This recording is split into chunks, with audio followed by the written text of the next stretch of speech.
Gowri's cook ട്യൂബിലേക്ക് എല്ലാവർക്കും സ്വാഗതം.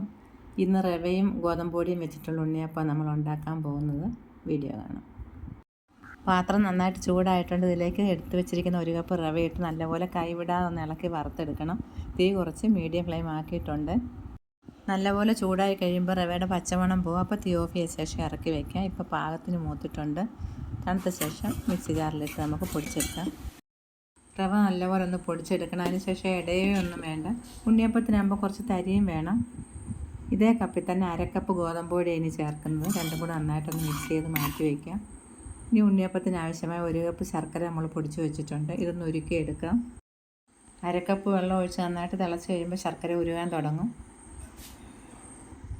അപ്പോൾ നന്നായിട്ട് തിളച്ചിട്ടുണ്ട്. ഇനി സ്റ്റൗ ഓഫ് ചെയ്യാം.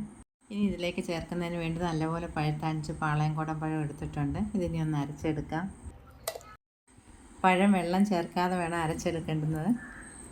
നല്ലപോലെ അരച്ചെടുത്തിട്ടുണ്ട്. ഇതിലേക്ക് ചേർക്കാം. നമ്മൾ ഉരുക്കി വെച്ചിരിക്കുന്ന ശർക്കരയും കൂടി ചെറിയ ചൂടോടെ കൂടി തന്നെ വേണം ഒഴിക്കേണ്ടുന്നത്.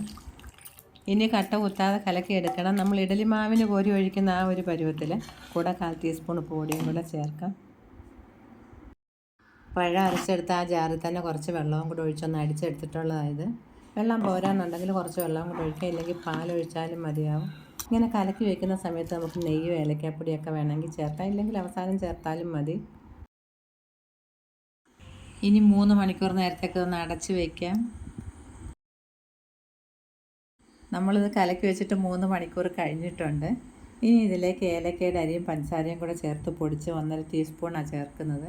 പഞ്ചസാര ചേർക്കുമ്പോൾ നന്നായിട്ട് പൊടിഞ്ഞ് കിട്ടുന്നതിന് വേണ്ടി അങ്ങനെ ചെയ്യുന്നത്.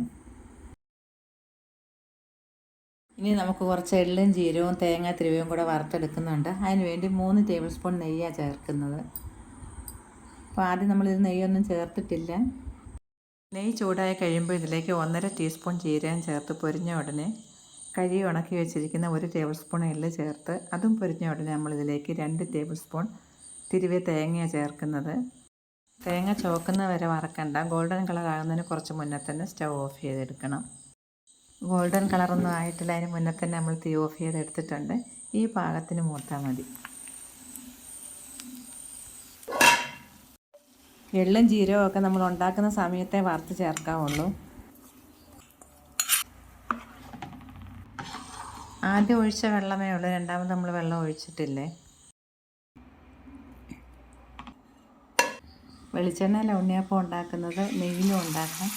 ചൂടായ ശേഷം സൈഡിലേക്ക് ആദ്യം ഒഴിക്കേണ്ടത്. നടുഭാഗത്തിൽ ഒഴിച്ചാൽ പെട്ടെന്ന് മൂത്ത് പോകും. മാവ് കോരി ഒഴിച്ച് 2 മിനിറ്റ് കഴിയുമ്പോൾ തീ കുറച്ച് മീഡിയം ഫ്ലെയിം ആക്കി വയ്ക്കണം, ഇല്ലെങ്കിൽ പുറം ഭാഗം കരിഞ്ഞു പോകും, ഉള്ളു വേഗത്തുമില്ല. ഇതുപോലെ ബ്രൗൺ കളറാകുമ്പോൾ തിരിച്ചിടാം. മറുവശം ഈ കളറാകുമ്പോൾ നമുക്ക് എടുക്കുകയും ചെയ്യാം. ഇങ്ങനെ സ്പൂണൊക്കെ ഉപയോഗിച്ച് തിരിച്ചിടുമ്പോൾ കയ്യിലത് എണ്ണ ആകത്തുമില്ല. മീഡിയം ഫ്ലെയിമിലാണ് വെച്ചിട്ടുള്ളത്. ഇനി ബാക്കിയുള്ളത് ഇതുപോലെ ചുട്ടെടുക്കാം.